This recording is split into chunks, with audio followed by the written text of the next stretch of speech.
সম্মাননীয় সঞ্চালক এবং মঞ্চে যারা আছেন তারা সকলেই আমার বন্ধু, স্থানীয় বন্ধু।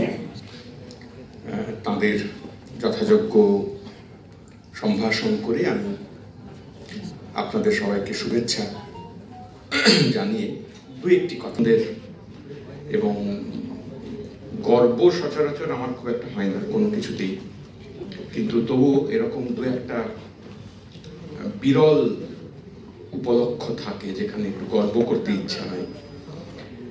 তো সেই রকম একটা গর্বের মুহূর্তই বটে এটা যে আমার ঘনিষ্ঠ বন্ধু বরেন্দু, তিনি আরো অন্য বইগুলোর কথা আপনারা জানেন বা জানবেন এই আজকের এই উপলক্ষে, যেগুলো পরপর একের পর এক প্রকাশিত হবে, তার সঙ্গে ঠাঁই পেয়েছে, জায়গা পেয়েছে বরেন্দুর প্রস্তুত করা এই সুন্দরবনের বর্ণ পরিচয়।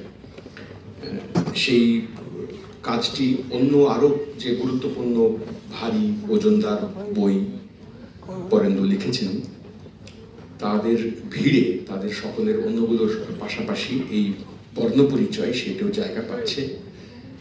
এটা একটা খুবই কৃতিত্বের কাজ বলে আমি মনে করি, এবং এই কাজটি বরেন্দু করেছেন, অনেকদিন ধরেই করছেন নিশ্চয়ই। বর্ণ পরিচয় তো আর চটজলদি একটা প্রবন্ধ লিখবার মতন ব্যাপার নয়। বরেন্দু খুবই নাম করা প্রাবন্ধিকও বটে, কিন্তু তিনি একটা প্রবন্ধ লিখতে যত সময় এবং শ্রম তিনি দেন, এই বই তৈরি করতে তার চেয়ে অনেক বেশি শ্রম সময় এসব লেগেছে। তো সেই বরেন্দু আমার বন্ধু, এটা ভাবতে আমার খুবই গর্ববোধই হচ্ছে। এমনিতে এটা বর্ণপরিচয় এই যে কাঠামোটা আপনারা দেখবেন, আজকেও দেখছেন অনেকে বা এরপরেও আপনারা দেখবেন, এবং আমার ধারণা প্রত্যাশা যে আপনারা এটা খানিকটা প্রচারেরও দায়িত্ব নেবেন, কারণ বর্ণপরিচয় তো আমাদের দেশে অনেক আছে, সব ভাষাতেই থাকে। আমাদের ভাষাতেও একাধিক বর্ণপরিচয়ের অনুসরণে তৈরি করা বই আছে, প্রাইমার যাকে আমরা ইদানিংকালের ভাষায় বলতে অভ্যস্ত। বাংলা প্রাইমারের সংগ্রহ প্রকাশিত হয়েছে, সেসব 19 শতক থেকে আজ পর্যন্ত যত সব প্রাইমার তৈরি হয়েছে। তো তাহলে আলাদা করে আর একটা প্রাইমার, আর একটা বর্ণপরিচয়ের মতন শিশুদের জন্য তৈরি করা বই এ দরকারই বা কেন পড়ল? এবং সেই একটা প্রণোদনা ভেতর থেকে বরেন্দুর মতন একজন মানুষ, যার জন্ম বেড়ে ওঠার একটা বড় পর্ব কেটেছে সুন্দরবন অঞ্চলে, তিনি যে অনুভব করলেন এতে, সেইটা খুবই আহ্লাদের একটা ঘটনা।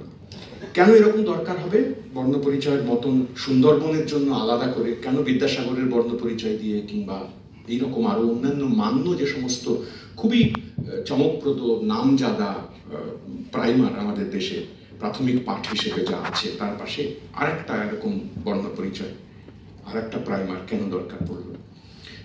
এটা তো একটা খুব সঙ্গত প্রশ্ন বটে। কেন সুন্দরবনের অঞ্চলের মানুষজন যারা বালক বালিকা, তারা কি এই যা প্রাইমার আমাদের এখনো এই মুহূর্তে পর্যন্ত আছে তাতে তাদের সংকুলান হচ্ছে না? তাতে তাদের সমস্ত অভাব মিটবে না? তারা কি তাতে বাংলা ভাষা শিখবে না?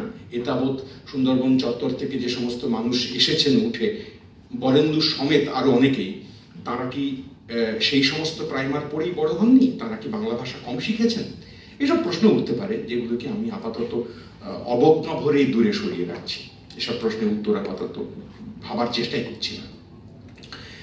এই প্রাইমার চোখ বোলানোর একটা সুযোগ হয়েছিল। বরেন্দু একটা প্রাথমিক কপি আমাকে এবং অন্যদেরকেও দিয়েছিলেন। তার ভিত্তিতে আমি 2-3টি কথা শুধুমাত্র বলবো। আমি 5 মিনিট সময় খেয়ে ফেলেছি ইতিমধ্যে, আর বাকি 5 মিনিটে এই কয়েকটি কথা শুধু বলবো।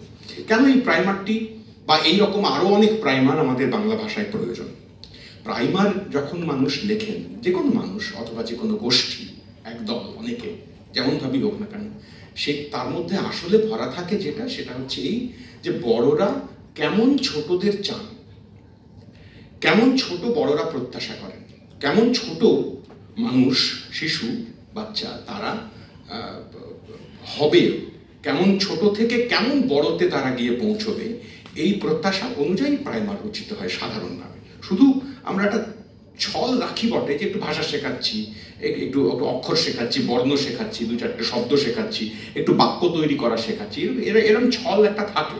এটা যে খুব বাতিল একটা ব্যাপার তা আমি বলছি না, তারও প্রয়োজন আছে, কিন্তু সেসবের ভেতরে আসলে ছাপিয়ে থাকে যে এইরকম শিশু আমি চাই। কেন এরকম শিশু চাই? না এইরকম দেশ আমি চাই। কেন এরকম দেশ আমি চাই? না এইরকম দেশ যদি গড়ে ওঠে, এই শিশুরা এই মন নিয়ে, এই চিন্তা নিয়ে, এই দৃষ্টিভঙ্গি নিয়ে যদি বেড়ে ওঠে, তাহলে আমার একটা পরিকল্পনা অনুযায়ী, আমার প্রার্থনা অনুযায়ী, কামনা অনুযায়ী একটা দেশ আমি খুঁজে পাবো। তো এই কারণেই আমাদের মতো দেশের এত বৈচিত্র্য, যার তাতে একটা কেন্দ্রীয় প্রাইমার দিয়ে, একটা কেন্দ্রীয় প্রাথমিক পাঠের বই দিয়ে উত্তর থেকে দক্ষিণ, পূর্ব, পশ্চিম সব অঞ্চলের সব শিশুকে একরকম ভাবে বাড়িয়ে তুলবার যে আকাঙ্ক্ষা, সেটা কোনো একটা বিশেষ পর্বের জন্য হয়তো প্রাসঙ্গিক হতে পারে, জরুরিও হতে পারে, কিন্তু এটা চিরকালের জন্য কখনোই হওয়া সম্ভব নয়, উচিত নয়। তো সেইটা মাথায় রেখে বরেন্দ্র যে সুন্দরবনের বর্ণ পরিচয় লিখেছেন, তাতে বর্ণ পরিচয় আছে, সুন্দরবনও আছে, এবং বলা যেতে পারে সুন্দরবন বিষয়ক বর্ণ পরিচয়, সুন্দরবনের সম্পর্কে একটি চিন্তা কাঠামো যাতে করে তৈরি হয়ে ওঠে। সুন্দরবনের সাধারণ শিশু সে তার চারপাশ থেকে নানান উপাদান সংগ্রহ করে যাতে করে বর্ণের দিকে, শব্দের দিকে, ভাষার দিকে এগোতে থাকে। যে সুন্দরবন অন্য বহু অংশের মানুষের কাছে প্রায় অধরা হয়ে থেকে যায়, সেই রকম সুন্দরবন এই সমস্ত ছবির মধ্যে অ থেকে শুরু করে চন্দ্রবিন্দু পর্যন্ত যে বর্ণের অভিযাত্রা, তার মধ্যে টুকরো টুকরো অনেক ছবি, অনেক প্রসঙ্গ, যেগুলো সুন্দরবনের দৈনন্দিন তাকে চমকপ্রদভাবে ধরে, তাকে ছুঁয়ে, এবং একটা দুটো ছোট ছোট গদ্যাংশ এবং কবিতা এসব ধরে খুবই যত্নে বরেন্দ্র এটা বানিয়েছেন।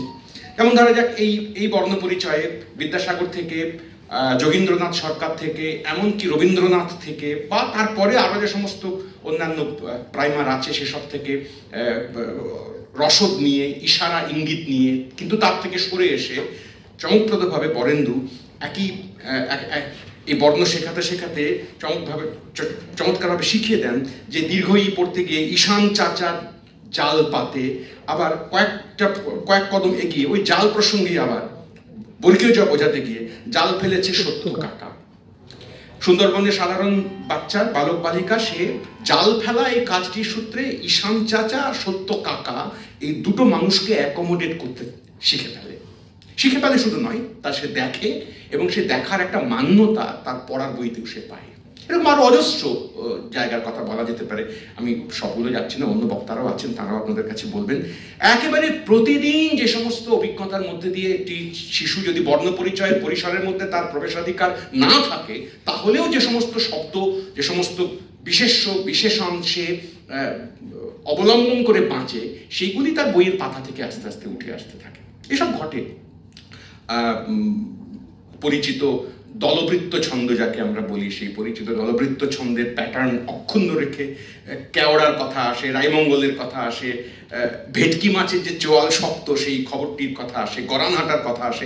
যে সমস্ত 2 বা 3, 4 অক্ষরের 4 বর্ণের শব্দ তিনি পরপর এখানে এক জায়গায় জুড়ে দেন, অক্ষর, শব্দ, বর্ণ এসব চেনাতে, সেসব শব্দের মধ্যে গোটা সুন্দরবনের ভূগোলটাই উঠে আসে। ঠিকই এই বইটি সুন্দরবনের বাইরে থাকা উত্তরবঙ্গের কোনো একটা জায়গার মানুষ, তরাইয়ের কোনো একটা মানুষ, ডুয়ার্সের কোনো এক মানুষ, কিংবা একেবারে প্রান্তর আড়ের কোনো একটা মানুষ এই বই পড়লে সেও বর্ণ শিখবে, কিন্তু সে হয়তো এই বইয়ের সঙ্গে তার প্রাত্যহিককে ততটা প্রত্যক্ষভাবে জড়িয়ে ফেলতে পারবে না। এটি বর্ণ পরিচয়ের, এটি প্রাথমিক পাঠের আদত একটা শর্ত হওয়া উচিত, যে শর্ত এখানে বরেন্দ্র বজায় রাখবার চেষ্টা করেছেন। এই রকম শিশু আমরা চাই, যে তার মাটির সঙ্গে, ভূগোলের সঙ্গে, খানিক ইতিহাসের সঙ্গে, সংস্কৃতির সঙ্গে, ওলা বিবির সঙ্গে, তুলসী গাছের সঙ্গে, এবং আরো বিচিত্র জীবনযাত্রার সঙ্গে, মাঝিমাল্লার সঙ্গে, ভাটিয়ালির সঙ্গে সে তার শিক্ষাকে জুড়ে রাখতে পারে। এইটে বড় অর্থে জীবনেরও বর্ণ পরিচয় বটে। বর্ণ পরিচয় শুধু ভাষার বর্ণ পরিচয় নয়, জীবনের বর্ণ পরিচয়ের দিকে আমাদের শিশুরা, বাচ্চারা, ছেলে মেয়েরা যাক, এইটে বরেন্দ্র ভেবেই, পরিকল্পনা করে নিশ্চয়ই একটি এই নতুন বর্ণ পরিচয় উপহার দিয়েছেন আমাদেরকে, যেটা সুন্দরবনের শিশুদের ভাষা, বর্ণ ইত্যাদি শিখবার কাজে লাগবে, আর আমাদেরও আমাদের দেশ বিষয়ক বর্ণ পরিচয়ে একটা গুরুত্বপূর্ণ উপাদান হয়ে থাকবে, সহায়ক হয়ে থাকবে। এইটা আমার প্রত্যাশা। আপনাদের কাছে এই সংক্ষিপ্ত বক্তব্য আমি 10 মিনিট বোধহয় একটুখানি পার করে দিয়েছি, তার জন্য মার্জনা চেয়ে নিয়ে শেষ করছি। নমস্কার।